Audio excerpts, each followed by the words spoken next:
გამარჯობა, ეს არის ახალი ამბები 4-ზე. მე სოელისაშვილი ვარ თქვენთვის მუშაობას პოსტების საინფორმაციო სამსახური აგრძელებს.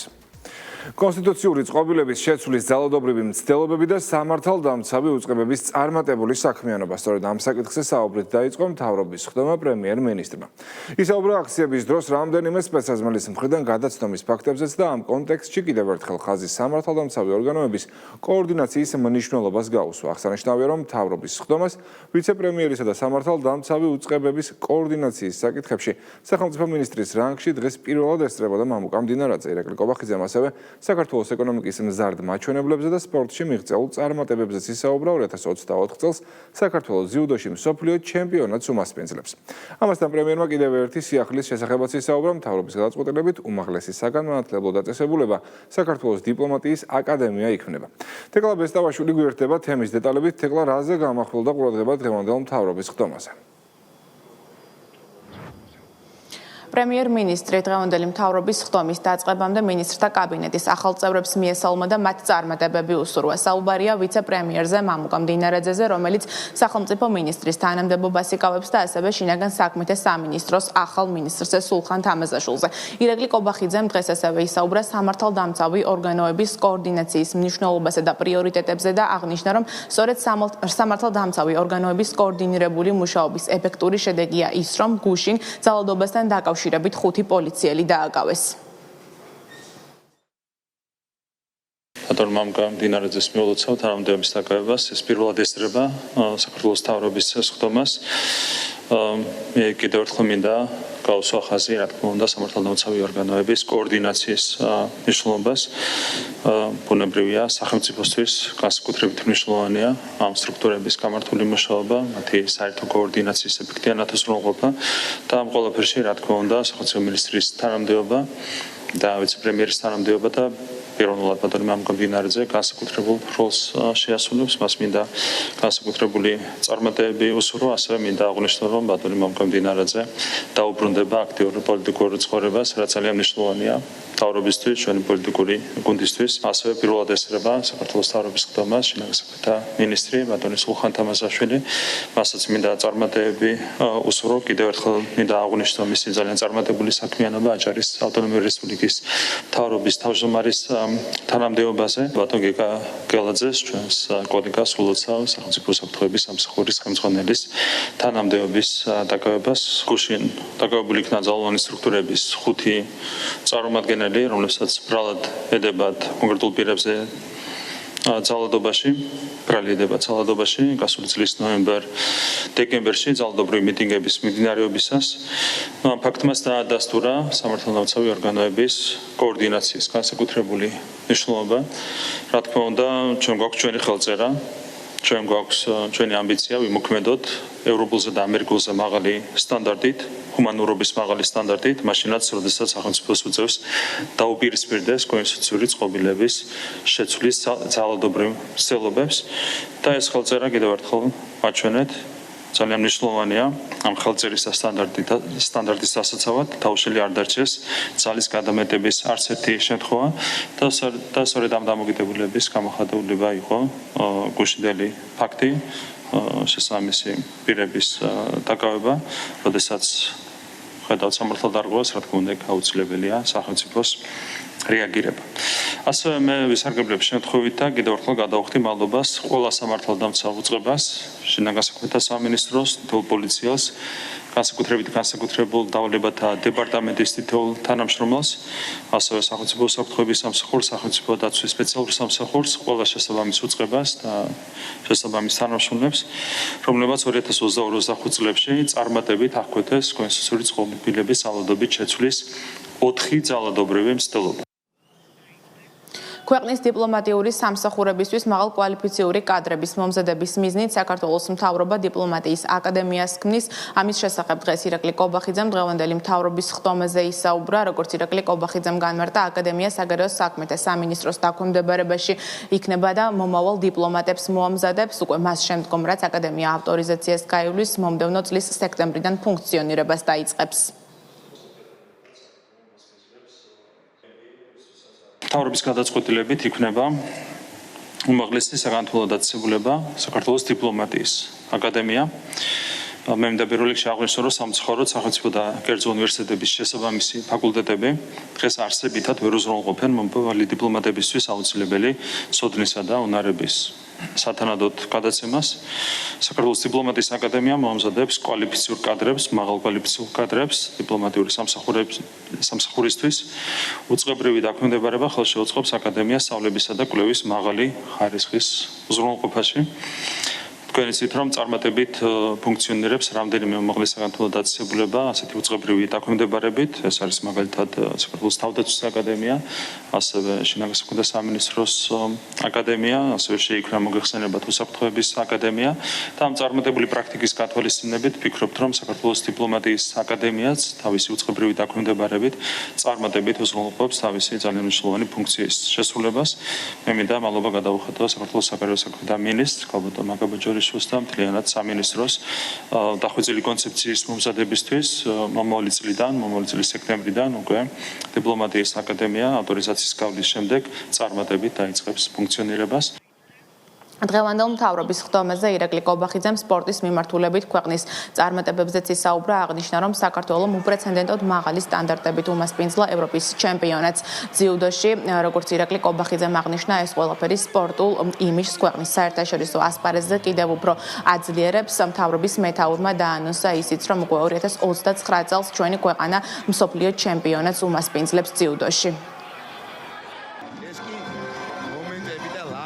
საქართველოს წარმატებით უმასპინძლა ძიუდოს ევროპის ჩემპიონატს და ყველამ აღნიშნა ჩვენმა სტუმრებმა აღნიშნეს, რომ უპრეცედენტოდ მაღალი სტანდარტით იყო ორგანიზებული ევროპის ჩემპიონატი საქართველოში, რისთვისაც მადლობა მინდა გადაუხადო სპორტის სამინისტროს ბატონ მინისტრს, ბატონ შალვა გოგოლაძეს, ასევე მადლობა გადაუხადო საქართველოს ძიუდოს ფედერაციას. თითეული მათგანის ჩართულობა იყო, რა თქმა უნდა, ძალიან მნიშვნელოვანი მაღალი სტანდარტის დაცვისთვის. და ასევე უნდა აღინიშნოს, რომ ჩვენ მივახციეთ ისტორიაში საუკეთესო შედეგს ამ ევროპის ჩემპიონატზე 4 ოქროს მედალი, 2 ვერცხლის მედალი, 1 ბრინჯაოს მედალი.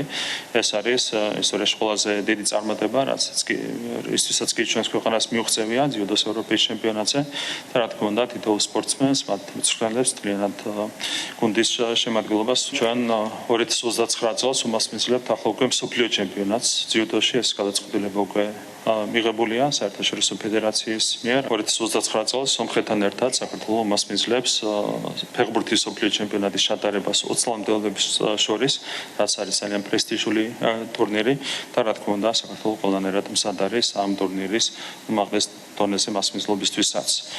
და რადგან სპორტზე ვსაუბრობთ, ვისარგებლებ შემთხვევით და ხვიჩა კვარაცხელიას მიულოცავ ჩემპიონთა ლიგის ფინალში გასვლას. მიუხედავად მსოფლიოში არსებული კრიზისისა და გამოწვევებისა, საქართველოს მთავრობამ შეძლო და ეკონომიკური ზრდა შეინარჩუნა. მხოლოდ მარტის თვეში საქართველოს ეკონომიკა გაზრდილია 10.7%-ით, ხოლო პირველ კვარტალში არის 9.1%-იანი ზრდა. ირაკლი კობახიძემ აღნიშნა, რომ ეს ყოველივე დადებითად აისახება ხელფასებზე. მარტში საქართველოს ეკონომიკა გაიზარდა 10.7%-ით, გვაქვს ორნიშნა მაჩვენებელი ეკონომიკის ზრდის. პირველი კვარტალის მონაცემებით საშუალოდ ეკონომიკა გაიზარდა 9.1%-ით და ეს ყველაფერი უზრუნველყოფილია კრიზისის ფონზე, რომელიც არის შექმნილი რეგიონში. გვაქვს ახალი ურთულეს კრიზისი ახლო აღმოსავლეთში, რაც აისახება ბუნებრივია ჩვენს ქვეყანაზეც, მათ შორის ტურიზმის მიმართულებით. თუმცა ამ კრიზისის მიუხედავად და შესაბამისი გამოწვევების მიუხედავად ჩვენ მოახერხეთ და შევინარჩუნეთ ზრდის მაღალი ტემპი. ერთ-ერთი მიზეზი ამას ცალკე ხასიათით აღნიშნა არის ის, რომ ჩვენ წარმატებით დავიწყეთ შარშან ბრძოლა კორუფციის წინააღმდეგ, რაც აისახა პირდაპირ ეკონომიკური ზრდის ტენდენციებზე. როგორც მოგეხსენებათ, შარშან ჩვენ ეკონომიკური ზრდა იყო 7.9% და წელს პირველი კვარტალის მონაცემებით გვაქვს გაუმჯობესებული შედეგები და მან მოხსნა ბუნებრივია კონკრეტული ხელშესახები შედეგების სხვადასხვა მიმართულებით.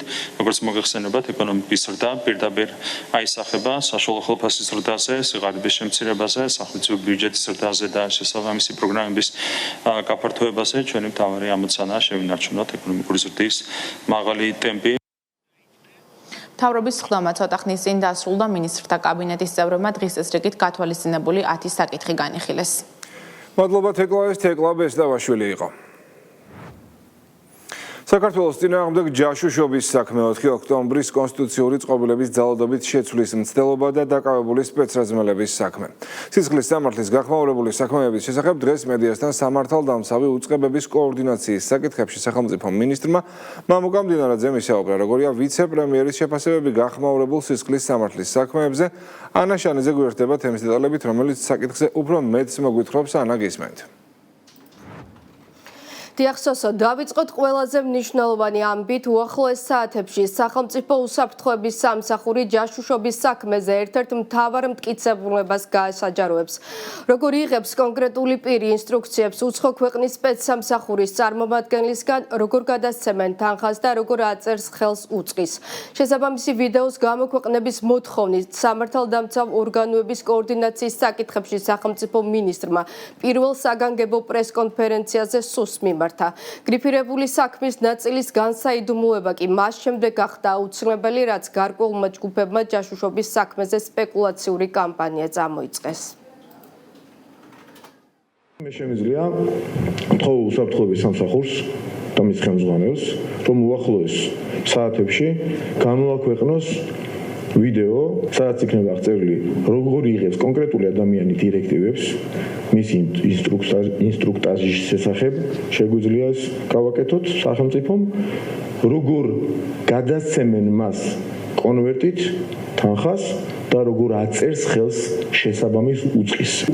ერთად დაკავებულ პირზე ვსაუბრობ, რა თქმა უნდა, რადგან ვიღაცა მეჭი შეიტანა ერთმა ადამიანმაც კი და თითქოს რაღაც ეს მოგონილი ბრალდება იყო. რა თქმა უნდა, ინფორმაციას რას გადაცემდა და ამ ნაწილებს ვერ გამოვაქვეყნებთ, ძალიან ბევრი ჩანაწერი არსებობს იმ საქმეში. მოხდება განსაიდუმლოება, ერთ ადამიანსაც კი რო არ მიეცეს აქ სპეკულირების საშუალება და სივრცე არ დარჩეს, ამისთვის ხოვნა იქნება ჩემი მხრიდან და უახლოეს საათებში თქვენ იხილავთ ამ ვიდეო ჩანაწერს. სამართალდამცავი ორგანოების კოორდინაციის საკითხებში სახელმწიფო მინისტრმა უცხოურ სპეცსამსახურებსაც მიმართა და გააფრთხილა შეწყვიტონ საქართველოში დაზვერვითი საქმიანობა, რადგან მამუკა მდინარაძის განცხადებით ქართული სპეცსამსახურები კონტრდაზვერვით საქმიანობას მაღალ დონეზე ახორციელებენ. მინისტრის თანამდებობა ჩვენი პოლიტიკური გუნდისთვის მეძლევა საშუალება, რომ პირველი გავაფრთხილო მათ შორის ჩვენი მეგობარი თუ პარტნიორი ქვეყნების სპეცსამსახურების წარმომადგენლები და ვთხოვო მათ, რომ რასაც ჩვენი ქვეყანა მათ ქვეყნებში არ აკეთებს, იმას მოგააკეთებენ ჩვენს ქვეყანაში და გაუფრთხილდნენ ამ ურთიერთობებს. იქიდან გამომდინარე, რომ ჩვენ დღეს და ჩვენ სპეციალურ სამსახურებს შესწევთ ძალა, როგორც არასდროს გამოავლინონ შესაბამისი დაზვერვითი სხვა ქვეყნის დაზვერვითი სამსახურები ჩვენს ქვეყანაში, მათი შესაბამისი რეზიდენტი პირები, ეგრეთ წოდებულები, კონტრდაზვერვითი სამუშაოები დღეს მიმდინარეობს გაათმაგებულ რეჟიმში და ინტენსივობით და ასევე ჩვენ ძალიან დიდი ინფორმაციები გვაქვს და ჩვენ სამართალდამცავებს აქვთ ეს ინფორმაციები და ვთხოვთ, რომ ეს ხალხი გაიყვანონ, მოაშორონ იმ საქმიანობას, რასაც ისინი ახორციელებენ. წინააღმდეგ შემთხვევაში მე ნამდვილად არ ვიმუქრები, შემიძლია თამამად ვთქვა, რომ ჩვენ გარკვეულ მინიშნებებს კვლავ გავაკეთებთ ამასთან დაკავშირებით.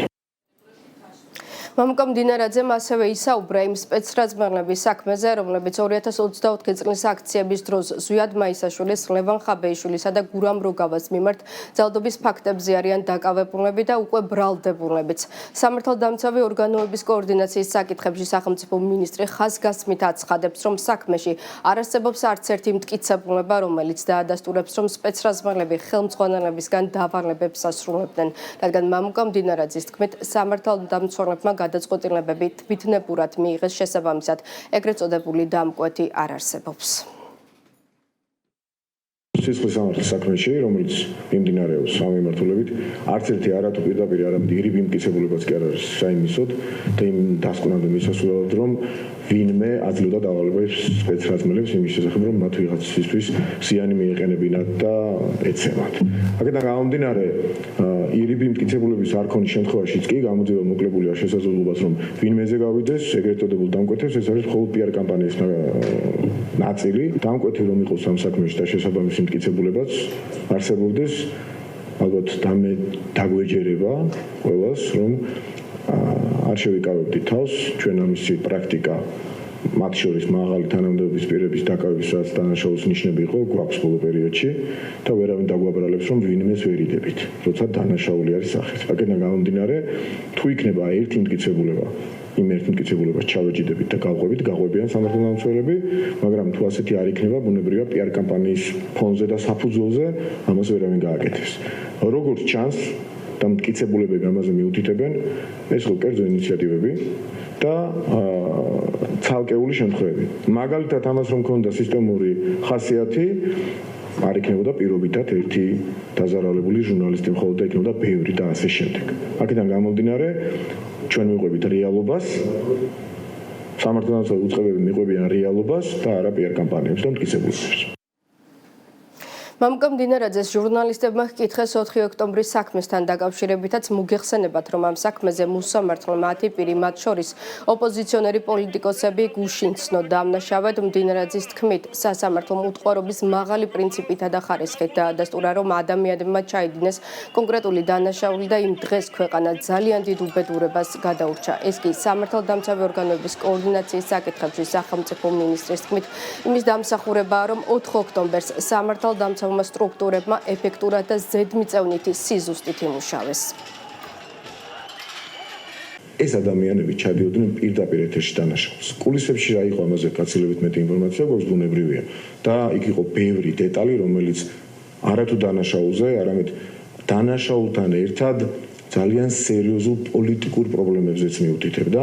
დანაშაულის შედეგად რა შეიძლება გამოწვეულიყო ამ ქვეყანაში და რამდენად სერიოზული დარტყმა შეეძლო მიიღო ქვეყანას მათი გეგმები და ზრახვები წარმატებული რომ ყოფილიყო. საბედნიეროდ ჩვენ შევძელით მთლიანი სამართალდამცავის სისტემა დადგა დეტალების სიზუსტით თავის სიმაღლეზე და ჩვენ შევძელით რომ იმავე დღეს მოგვეხერხებინა როგორც დამნაშავეების დაკავება, ასევე იმავე დღეს მოგვეხერხებინა რომ ამოწურულიყო ეს ინციდენტი ყველაზე რბილი სიტყვით რომ მოიხსენიოთ.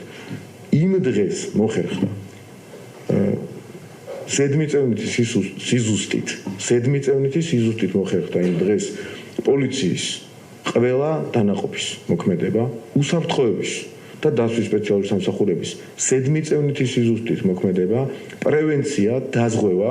თქვენ გახსოვთ, რომ პარალელურად მიმდინარეობდა ღონისძიება, რომლითაც დადგინდა იარაღის ადგილსამყოფელი იმავე დღეს და უმოკლეს ვადაში ამ ღონისძიების დამთავრებიდან უმოკლეს ვადაში ასევე მოხერხდა იმ იარაღის ამოღება, რომელიც უსაფრთხოების სამსახურის თანამშრომლების ინფორმაციით, მათ მიერ მიღებული და მოპოვებული ინფორმაციით უნდა გამოყენებულიყო მოქალაქეების წინააღმდეგ. ამას ვამბობ მთელი პასუხისმგებლობით. მტკიცებულებები იყო წარმოდგენილი პირდაპირ ეთერში. და მტკიცებულებების საფუძველზე სასჯელს იხდიან უკვე და სასამართლომ უტყუარობის მაღალი პრინციპითა და ხარისხით დაადასტურა, რომ ადამიანებმა ჩაიდინეს კონკრეტული დანაშაული. სამართალდამცავი ორგანოების კოორდინაციის საკითხებში სახელმწიფო მინისტრმა და ვიცე-პრემიერმა უპასუხა იმ სპეკულაციურ კამპანიასაც, რომელიც ოპოზიციამ და ნაცენჯო სექტორმა მის ახალ თანამდებობასთან დაკავშირებით წამოიწყო და აღნიშნულ კამპანიას არასერიოზული უწოდა. მადლობა ანა, ეს ანა შანიძე იყო. 2024 წელს მიმდინარე აქციების დროს ზვიად მაისაშვილის, ლევან ხაბეიშვილის და გურამ როგავას მიმართ განხორციელებული ძალადობის ფაქტებზე დაკავებულ 5 პირს პროკურატურამ ბრალდება წარუდგინა. დაკავებულებს შორის 3 ყოფილი და 1 მოქმედი სპეცსაზმელი, ასევე 1 დაცვის პოლიციის დეპარტამენტის მოქმედი თანამშრომელია. ბრალდებულებს გამოძიება სამსახურებრივი უფლებამოსილების ძალადობის გზით გადამეტებას, ხოლო გურამ როგავას ეპიზოდზე დაკავებულს გამოძიება დამატებით ჟურნალისტისთვის პროფესიულ საქმიანობაში ძალადობით ხელის შეშლასაც ედავება. პროკურატურა სასამართლოს 5 ბრალდებულის მიმართ აღკვეთის ღონისძიების სახით პატიმრობის გამოყენების შუამდგომლობით მიმართავს. დაკავებულებს 5-დან 8 წლამდე პატიმრობა ემუქრებათ. პარლამენტის თავმჯდომარის ოფიციალური ვიზიტი მონტენეგროში გრძელდება. შალვა პაპუაშვილი ალბანეთის პარლამენტის თავმჯდომარის მოადგილეს შეხვდა. შეხვედრაზე აღინიშნა ორ ქვეყანას შორის თანამშრომლობის მზარდი პოტენციალი როგორც ორმხრივ დონეზე, ისე დასავლეთ ბალკანეთის რეგიონის ფარგლებში.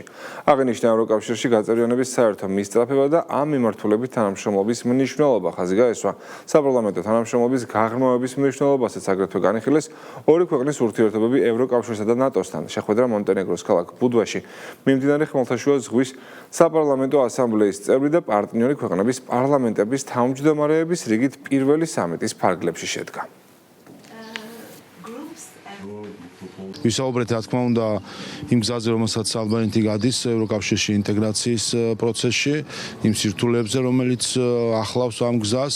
ვესაუბრეთ იმაზე, თუ საქართველოს რას აკეთებს იმ გამოწვევების ფონზე, როდესაც სამწუხაროდ ბრიუსელს არჩეული აქვს კონფრონტაციის გზა, ის რომ ჩვენ მივყვებით იმ გეგმას, რომელიც ჩვენ გვაქვს დასახული და ვისაუბრეთ ქვეყნებს შორის ასევე ეკონომიკურ თანამშრომლობაზე. ჩვენ უახლოეს პერიოდში დავიწყებთ უკვე პროცედურას ასამბლეისთვის მიმართვისა და იმედი გვაქვს, რომ გვექნება დადებითი შედეგი. ასამბლეა წელიწადში ერთხელ იმართება, ასე რომ შემდეგ ასამბლეაზე იმედი გვაქვს, რომ უკვე შესაძლებელი იქნება დამკვირვებელი წევრის სტატუსის მიღება. მნიშვნელოვანი არის იქიდან გამომდინარე, რომ ყველა დღეს აქაც ამ ასამბლეაზე აღიარებს ერთ რამეს, რომ გლობალური ფორმატები სამწუხაროდ ვერ ასრულებს იმ ფუნქციას, რომელიც მათ თავდაპირველად ჰქონდათ, ამიტომ რეგიონალურ თანამშრომლობას აქვს დღეს გადამწყვეტი მნიშვნელობა ბევრი ფაქტორის გამო, იმის გამო, რომ გამოწვევები არის მსგავსი, იმიტომ რომ ქვეყნება რეგიონალურ პლატფორმებზე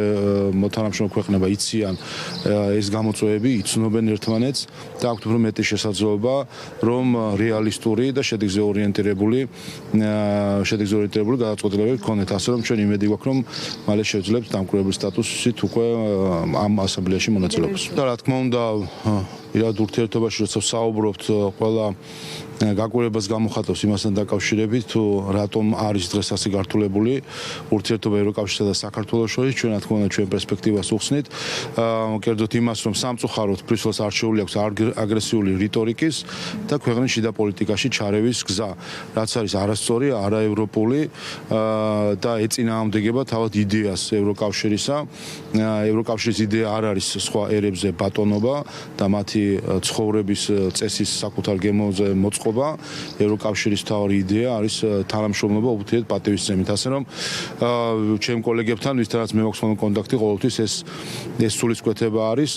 ის კოლეგები, რომლებიც სხვა სულისკვეთებით მოქმედებენ, როგორც წესი, მათთან შეხვედრები რთულდება ხოლმე, ასე რომ უბრალოდ არ არის ხოლმე შესაძლებელი, ასე რომ ესეც თავისთავად ბევრ რამეზე მეტყველებს. ამ ფორმატში ხმელთაშუა ზღვის საპარლამენტო ასამბლეაში ხედავთ აბსოლუტურ კეთილგანწყობას საქართველოს მიმართ.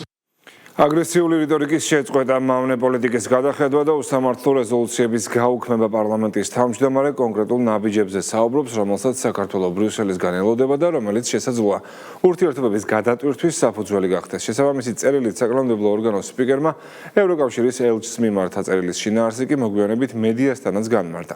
შალვა პაპუაშვილის თქმით, კონფრონტაციული პოლიტიკა, რომელსაც ბრიუსელი საქართველოსთან მიმართებით ირჩევს, მიუღებელია და ევროკავშირი ევროპული ღირებულებების ერთგული უნდა დარჩეს.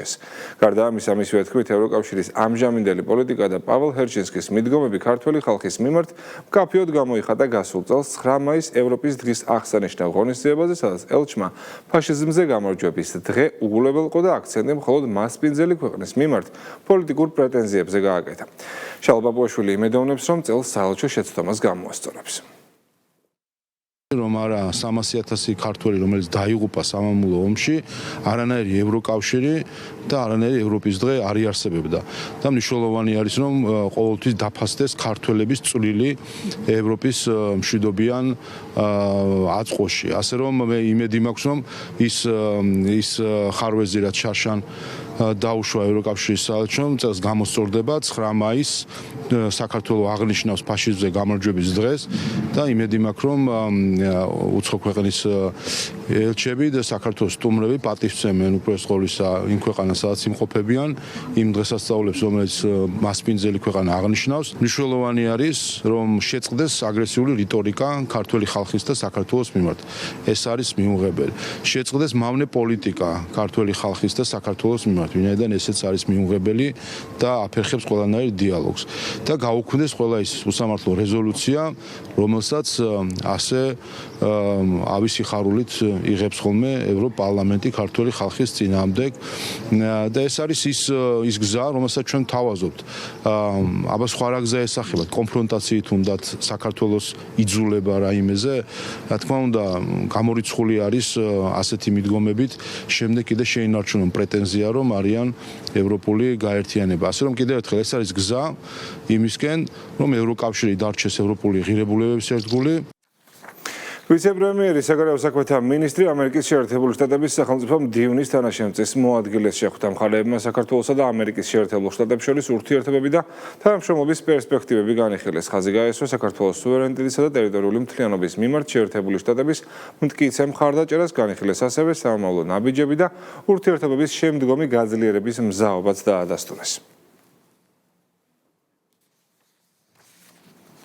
თავდაცვის მინისტრმა ნატოს გენერალური მდივნის სპეციალურ წარმომადგენელს უმასპინძლა გაცნობით შეხვედრაზე ვიცე-პრემიერმა კევინ ჰამილტონს თანამდებობაზე დანიშნა მიულოცა და მომავალ საქმიანობაში წარმატებები უსურვა მხარეებმა ნატო-საქართველოს თანამშრომლობის ძირითად მიმართულებებზე და სამომავლო პერსპექტივებზე ისაუბრეს. ყურადღება გამახვილდა მრავალწლიანი თანამშრომლობის ფარგლებში მიღწეულ შედეგებზე.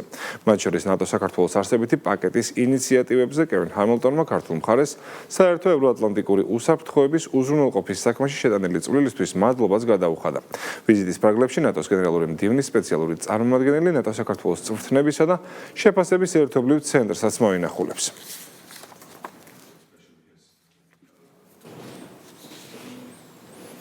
მთავრობის განკარგულებით ფაშიზმზე გამარჯვების 91 წლის თავთან დაკავშირებით მეორე მსოფლიო ომის მონაწილეები ერთჯერადი ფულადი დახმარების სახით 2000, ხოლო მეორე მსოფლიო ომში დაღუპულთა ოჯახის წევრები 1000 ლარს მიიღებენ, რა თბილისში რეგისტრირებული მეორე მსოფლიო ომის მონაწილეებისა და ომში დაღუპულთა ოჯახების წევრებისთვის ფულადი დახმარების გაცემის მიზნით შესაბამისი სახსრების გამოყოფას თბილისის მერია, ხოლო რეგიონებში დახმარების გაცემას სოციალური მომსახურების სააგენტო უზრუნველყოფს.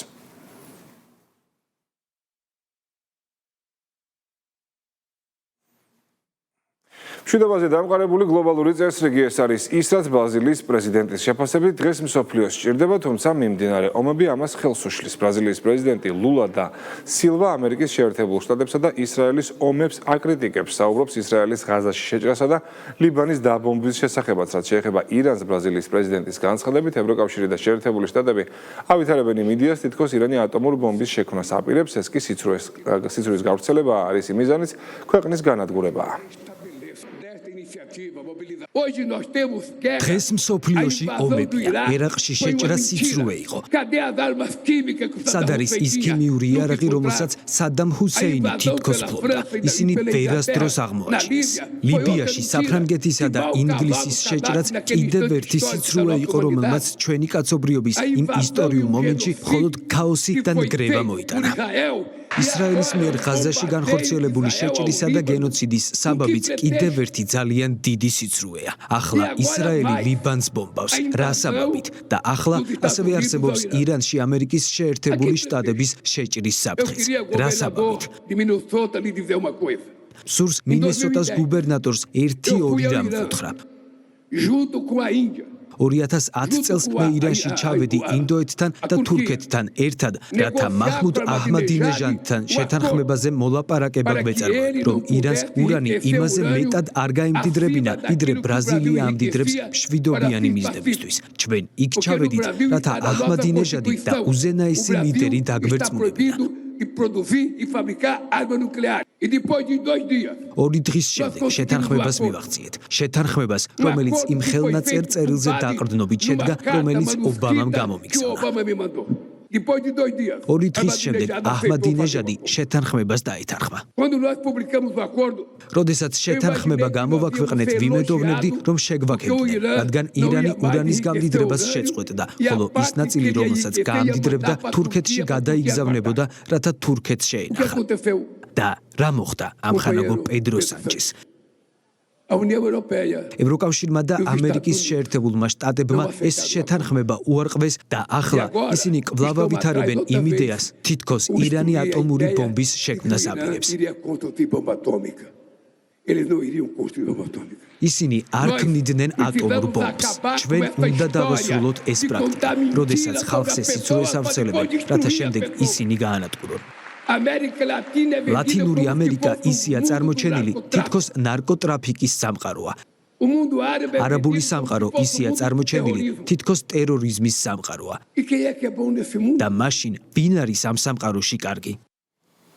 ამერიკის შეერთებულ შტატებში მიგრაციის საერთაშორისო ფორუმზე საქართველოს იუსტიციის მინისტრის მოადგილემ ღონისძიების მონაწილეებს მიგრაციის მართვის ქართული მოდელი გააცნო. გიორგი დგებუაძემ საქართველოს მიგრაციის მართვის სტრატეგიის ძირითად პრინციპებზე ისაუბრა, რაც არალეგალური მიგრაციისა და ტრაფიკინგის წინააღმდეგ ბრძოლას, დოკუმენტების უსაფრთხოებისა და მონაცემთა დაცვის გაძლიერებას, თავშესაფრის სისტემების რეფორმირებას, სასაზღვრო ტექნოლოგიების გაციფრულებას, მიგრანტთათვის რეინტეგრაციის პროგრამებისა და სერვისების გაფართოებას ითვალისწინებს. ვიზიტის ფარგლებში იუსტიციის მინისტრის მიგრაციის საერთაშორისო ორგანიზაციის ხელმძღვანელსაც შეხვდა.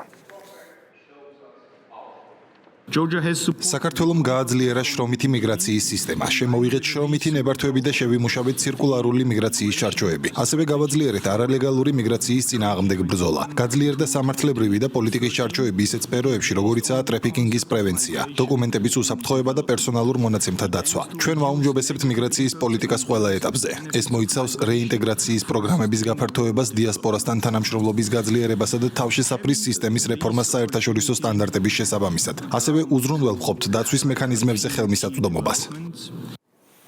მეხუთე პენიტენციურ დაწესებულებაში ხელსაქმისა და კერვის მასტერკლასები ჩატარდება. ადგილზე იუსტიციის მინისტრის მოადგილემ და სპეციალური პენიტენციური სამსახურის ხელმძღვანელმა საქართველოს პირველ ლედის სტუმრებთან ერთად უმასპინძლეს. თამარ ბაგრატიონი მსჯავრდებულთა რესოციალიზაცია რეაბილიტაციის მიმართულებით შექმნილ მრავალფეროვან სივრცეებს გაეცნო და დაწესებულების ტერიტორიაზე არსებული განახლებული სამკერვალო სივრცე მოინახულა, სადაც მსჯავრდებულები არიან დასაქმებული. კერვის, ხელსაქმის და სხვა მასტერკლასები სწორედ პირველი ლედის ინიციატივით ნომერ მეხუთე პენიტენციურ დაწესებულებაში დაიგეგმა. აღნიშნული ქსოვილებით მსჯავრდებული ქალები, ჯგუფი კახაბერი და ხანუმების სასცენო სამოსად შეკერავენ. სტუმრობის დასასრულს მსჯავრდებულებისთვის ჯგუფი კახაბერი და ხანუმების კონცერტიც გაიმართა. ქალთა მეხუთე პენიტენციურ დაწესებულებაში მომასპინძლეთ საქართველოს პირველ ლედის თამარ ბაგრატიონს.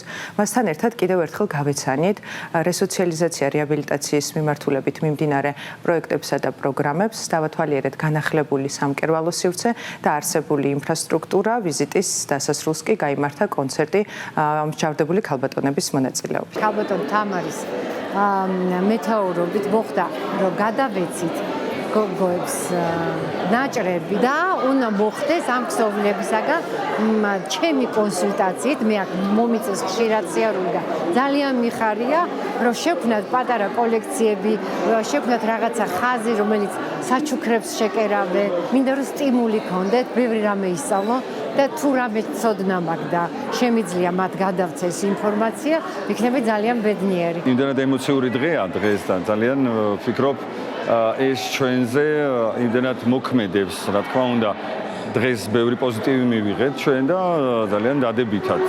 და აქედან გამომდინარე, ეს ჩვენ გვაძლევს საშუალებას კიდევ უფრო, ასე ვთქვათ, მეტი ვეცადოთ და შევქმნათ ის, რაც დღეს ვნახეთ ბედნიერების წუთებს, ასე ვთქვათ, ჩუქნით ადამიანებს. ტურიზმის ეროვნული ადმინისტრაციის ორგანიზებით დიდ ბრიტანეთში მასშტაბური მარკეტინგული კამპანია მიმდინარეობს. ლონდონის სხვადასხვა ცენტრალურ ლოკაციაზე საქართველოს შესახებ გარე რეკლამები განთავსდა.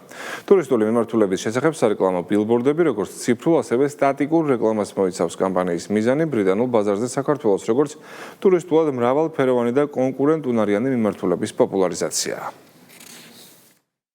გაერთიანებული სამეფო წარმოადგენს ჩვენთვის სტრატეგიულ მიმართულებას, შესაბამისად ეკონომიკისა და მდგრადი განვითარების სამინისტრო ტურიზმის ეროვნულ ადმინისტრაციასა და აეროპორტების გაერთიანებასთან ერთად აქტიურად მუშაობს და შესაბამის ქმედით ნაბიჯებს დგამს იმისათვის, რომ ტურისტული ნაკადები გაიზარდოს ჩვენ ქვეყანაში. როგორც მოგეხსენებათ, ტურიზმის ეროვნულმა ადმინისტრაციამ დაიწყო ახალი კამპანია დიდი ბრიტანეთის დედაქალაქში, შესაბამისად ლონდონში შერჩეულ იქნა 46 პრესტიჟული ადგილი იმისათვის, რომ საქართველოს ცნობადობა ამაღლდეს.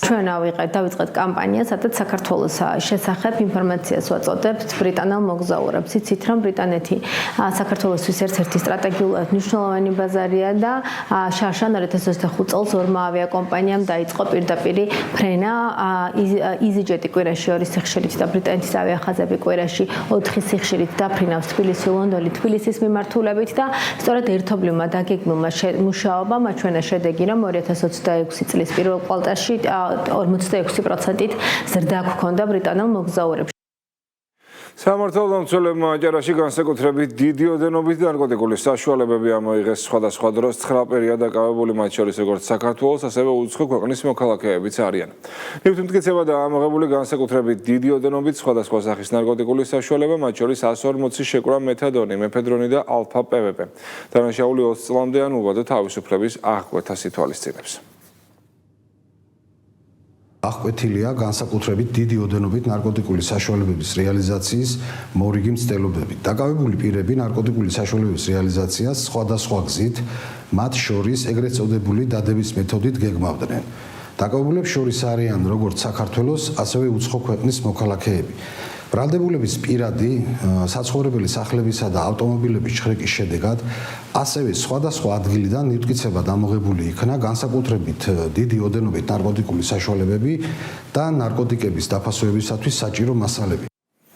აჭარის მთავარი სამმართველოს თანამშრომლებმა წითელი ცირკულარით ძებნილი თურქეთის რესპუბლიკის 2 პირი მოქალაქე დააკავეს. დაკავებულები თურქეთისა და ყაზახეთის რესპუბლიკის სამართალდამცავი ორგანოების მოთხოვნის საფუძველზე სხვადასხვა მძიმე დანაშაულისთვის ინტერპოლის წითელი ცირკულარით იძებნებოდნენ. სამართალდამცველებმა ძებნილი პირები ჩატარებული საგამოძიებო მოქმედებების შედეგად სხვადასხვა დროს ოზურგეთსა და ბათუმში აიყვანეს. ამჟამად დაკავებულების მიმართ კანონით გათვალისწინებული საექსტრადაციო პროცედურები მიმდინარეობს.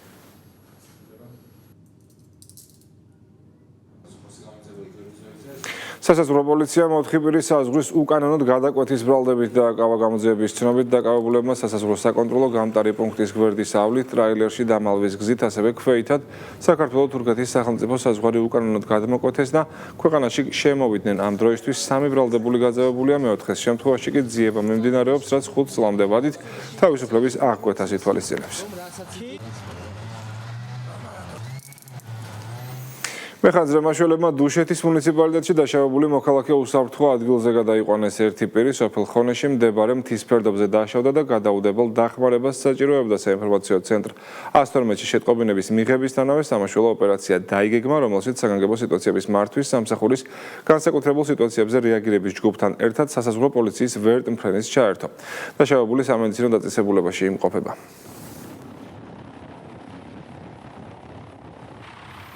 აჭარის მთავრობის თავმჯდომარე ზურაბ პატარაძე ხულოსა და შუახევის მუნიციპალიტეტებში ადგილობრივი თვითმმართველობების ხელმძღვანელ პირებს, სამსახურების უფროსებსა და საკრებულოს წევრებს შეხვდა. შეხვედრაზე ყურადღება როგორც მიმდინარე, ისე დაგეგმილ პროექტებზე არსებულ გამოწვევებსა და მათი გადაჭრის გზებზე გამახვილდა. მთავრობის თავმჯდომარის თქმით, მთიანი აჭარის განვითარება ქვეყნისა და რეგიონის გაძლიერების ერთ-ერთი მთავარი საფუძველია.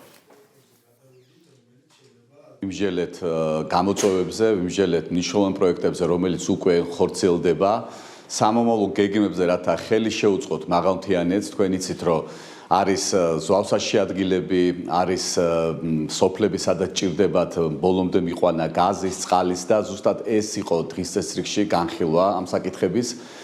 და ჩვენ უკვე დავისახეთ კონკრეტული გეგმები, მოვისმინეთ იდეებიც, ასევე ჩავიბარეთ ანგარიშები, თუ რომელი კომპანია როდის ასრულებს თავის სამუშაოებს, იქნება მაქსიმალური კონტროლი, რათა დროულად დასრულდეს ყველა ინფრასტრუქტურული პროექტები, რაც დაგეგმილი არის დღეს მაღალმთიან აჭარაში. ეს იყო ახალი ამბები 4-ზე, ახალი ამბები ზუსტად 7-ზე ანა აშორდიასთან ერთად დაბრუნდება. ახლა კი პოსტების პირდაპირ ეთერს პოლიტიკური პოსტი ნუგზარ ხავთასთან ერთად გააგრძელებს. ნახვამდის.